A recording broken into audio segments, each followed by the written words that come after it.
Praise the lord. క్రీస్తునందు ప్రియమైన సహోదరి సహోదరులారా, పిలాతు తీర్పు ఎలాగ చేసి ఎలా ముగించాడో మనం ఈ దినం గమనించినట్లయితే, మత్తయి గారు, లూకా గారు, యోహాన్ గారు, మార్కు గారు వారంతా రాస్తున్న మాటలు వింటే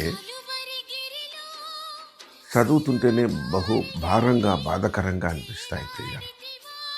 లూకా గారు రాస్తూ ఏమంటారంటే 23వ అధ్యాయం 24వ వచనంలో, వారు అడిగినట్టే జరగవలనని పిలాతు తీర్పు తీర్చి. వారు అడిగినట్టు తీర్పు తీర్చడం న్యాయ తీర్పు కానే కాదు కదా. ఎందుకనంటే 23లో వారు ఒకే పట్టుగా పెద్ద కేకలు వేసి వీరిని సిలువ వేయమని అడుగుగా వారి కేకలే గెలిచెను. ప్రజలే తీర్పు తీర్చారు, ప్రజలే నిర్ణయించారు, ప్రజలే ఆ తీర్పుని అమలుపరిచారు అని చూస్తే వారెవరూ వారి సొంతంగా చేయలేదు ప్రియులారా. యాజకులు, ప్రధాన యాజకులు, పెద్దలు వారిని మీరు ఇలా చెప్పండి, ఈ మాటలు చెప్పండి, ఇలా కేక వేయండి అని ప్రోత్సహించి వారితో చెప్పించారు.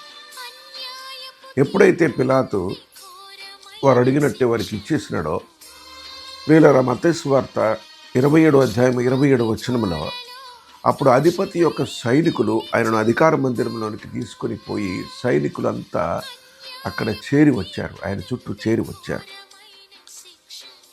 అక్కడ నుంచి వాళ్ళు చేసిన దుశ్చర్య బహు హృదయ విదారకమైన దుశ్చర్య వారు చేసినారు ప్రియులారా. ఏం చేశారంటే మత్తయి సువార్త 27:28లో ఆయన వస్త్రము తీసివేశారు. ఆయన వస్త్రమును తీసివేసి ఆయనకు ఎర్రని అంగీ తొడిగించారు. 29వ వచనంలో ముండ్ల కిరీటము అల్లి ఆయన తలకు పెట్టారు. ఎర్రని వస్త్రములు రాజవస్త్రములకు గుర్తు. కిరీటము రాజకిరీటానికి గుర్తుగా వారు పెడుతున్నారు. అయితే అపహాస్యం పాలు చేయడానికి సువర్ణ కిరీటమునకు బదులుగా ముళ్ళ కిరీటం ధరింపజేస్తున్నారు నా ప్రభువుకి. ప్రియులరా, ఎంత హృదయ విదారకమైన ఈ సంఘటనని జ్ఞాపకం చేస్తేనే కుడి చేతిలో రాజదండమునకు బదులుగా ఒక రెల్లు కర్రను ఉంచారు. రెల్లు అంటే మనకి తెలుసు కదా, గడ్డి లాంటిది. మోకాళ్ళు ఊరారు. ఆయన ముందు మోకాళ్ళు ఊని, అయా నీకు శుభము అని చెప్పి అందరూ కూడా అపహాస్యం చేస్తూ ఉన్నారు. ఈ దృశ్యాన్ని యెషయా గారు ఎలా చూశారో, ఆ ప్రవచనకర్త 53లో ఎలా రాశారో అక్కడ అర్థం కాలేదు, కానీ ఇక్కడ స్పష్టమవుతూ ఉంది. మనకు తెలుసు, పిలుపు పరిగెత్తుకుని వెళ్ళి నపుంసకునితో, రథం మీద వెళుతున్న నపుంసకునితో కలుసుకొని అతనికి చెప్పిన వివరణలు ఇవే ప్రియులరా. ఈ విషయాల్ని అతను ఏమన్నాడంటే, యెషయా గ్రంథం 53 చదువుతున్నాను, ఎవరైనా తెలియపరచుకుంటే, వివరించుకుంటే నాకు ఎలా అర్థమవుతుందని అడిగినప్పుడు, అది యేసు ప్రభువుకు చేసిన ఈ పనులే అని చెప్పినప్పుడు వెంటనే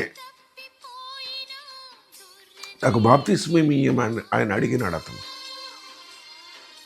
లెంటెన్ డేస్లో ఎంతమంది బాప్తిస్మం తీసుకుంటున్నారు? ఈ లెంటెన్ టైంలో ఎంతమంది ఆయన శ్రమల గురించి ధ్యానించినప్పుడు, నా ప్రభు కొరకు నేను ఒక తీర్మానం చేసుకుంటాను, నేను బాప్తిస్మం తీసుకుంటాను, నా ప్రభుకు సాక్షిగా జీవిస్తాను అని ఏమైనా మనస్సు కదిలేవారు ఎవరైనా ఉన్నారా? ఇది చాలా పెద్ద ప్రశ్న పరిశుద్ధాత్మదేవుడు అడుగుతున్నాడు. నువ్వు ఈరోజు చనిపోతావేమో అంటే భయపడతావా? నీ మీదకి ఖడ్గం వస్తుంది అంటేనే భయపడతావా?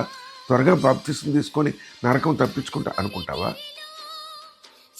ప్రభుని కొరకు పడిన శ్రమ చాలు కదా. ప్రేరణ అక్కడ ముందుకెళ్ళినట్లయితే మత్తయి సువార్త 27వ అధ్యాయం 30వ వచనంలో ఆయన మీద ఉమ్మి వేసి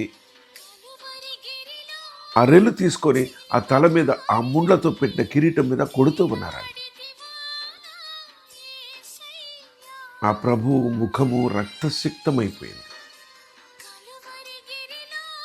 తల మీద నుండి కారుతున్న రక్తము ఆ చెంపల మీద, చెక్కిళ్ళ మీద కారుతూ ఉంటే, అంత మాత్రమే కాదు, అదే ముఖము మీద వారు ఉమ్మి వేస్తూ ఉంటే ప్రియులరా, ఉమ్మి ఎన్ని రకాలుగా వేస్తారో మనకు తెలుసు కదా.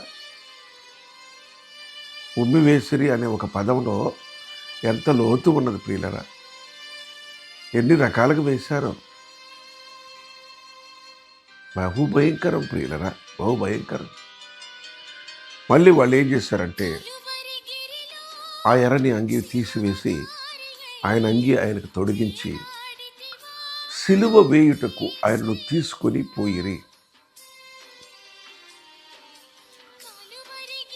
సిలువ నిర్ణయించారు, సిలువ వేయటానికి సిలువను కూడా ఒకటి సిద్ధపరచుకున్నారు, ఆ సిలువ కొయ్యని. మరి ఈ సిద్ధపాటు ఏమిటి? ఏమిటి ఈ దుశ్చర్య? ఎందుకు తండ్రి అయిన దేవుడు తన కుమారునికి ఇంతగా అనుమతించినాడు అని జ్ఞాపకం చేస్తే, మరి మనకు రావలసిన శిక్ష ఏ స్థాయిలో ఉండేది కరెక్ట్గా అమలుపరిస్తే అని జ్ఞాపకం చేసుకోవాలి. నేను చేసిన దోషాలకి నాకు ఉమ్మివేయబడవలసిన వాడిని నేను కాదా? తృణీకరించబడవలసిన వాడిని కాదా? నా తలపోటు వచ్చేంత నేను బాధను భరించవలసిన వాడిని కాదా? అలాంటి భయంకరమైన శిక్షకు నన్ను ఎన్నడూ పాత్రుడు చేయలేదు నా ప్రభు, అప్పగించలేదు నా ప్రభు. అవన్నీ తన కుమారుడి మీద వేసుకున్నాడు. వాళ్ళు వెళుతూ ఉండగా ప్రియులరా, ఆ ఊదా రంగు వస్త్రం తొడిగించి ముళ్ళ కిరీటం ఆయన తల మీద పెట్టి ఆ సిలువను ఆయన భుజం మీద పెట్టి ఆయన తీసుకొని వెళ్తున్నారు. వెళ్తూ ఉంటే సీమోను అనే ఒక అతడు కలుసుకున్నాడు. అతడు కురేనీయుడు. అలాగే అతడు మరి యూద మతస్థుడు. అతడు ఏం మాట్లాడాడో రాయబడలేదు, కానీ అయ్యో ఎందుకు ఎంత అన్యాయం చేస్తున్నారు అన్నారేమో. మరి నువ్వు పోయి సిలువ అన్నారు. అతని మీద సిలువ పెట్టి కొంత దూరం నడిపించినారు ప్రియుడ. అతని పేరు కురేనీయుడైన సీమోను. ప్రియ సహోదరి, స్నేహితుడా, ఈ ప్రయాణం సాగింది. ఉదయం దాదాపు 6 గంటలకు ఆరంభమైంది. అంతిమ తీర్పు 6 గంటలకు ఆరంభమైంది, ముగించబడింది 9 గంటలకు. మరి వారు ఆ యొక్క గొల్గొతా మీదకి, కొండ మీదకి చేరుకున్నారు. ప్రియులారా, ఈ సిలువ వేయటానికి నేరస్తుడే, ఉరి శిక్ష వేయబడిన నేరస్తుడే ఉరితాడు తెచ్చుకున్నాడు అన్నట్టున్నది ఈ కార్యం. బహు బాధకరం. నా ప్రభు నా కొరకు సహించిన ఈ శ్రమని జ్ఞాపకం చేసుకుంటున్నప్పుడు నిజమైన మారు మనసు రాదా? కఠిన హృదయాలు మారవా? అదే ప్రభు కోరుకుంటున్నాడు. అందుకే కాదా ఈ వర్తమానాలు, ఈ 40 దినాల ధ్యానాలు. ప్రార్థన చేసుకుందాం. ప్రేమ కలిగిన తండ్రి, పరిశుద్ధుడా, అద్వితీయుడమైన దేవుడవు, అద్వితీయ దేవుడవు, నీ అద్వితీయ కుమారుణ్ణి నా కొరకు ప్రభువా సిలువ వేయబడుటకై అప్పగించిన దినమును బట్టి మీ కొందన స్తోత్రాలు. ఆయనకు వారు చేసిన ప్రతి విధమైన దుశ్చర్యను సహించి నా కొరకు సిద్ధపరిచిన రక్షణకై హృదయమారా నేను స్తుతిస్తూ ఉన్నాను. యేసుక్రీస్తు నామముననే నీ పరిశుద్ధ పాదముల దగ్గర నా స్తుతి ఆరాధన సమర్పించుకుంటున్నాను తండ్రి. ఆమేన్. Praise the lord.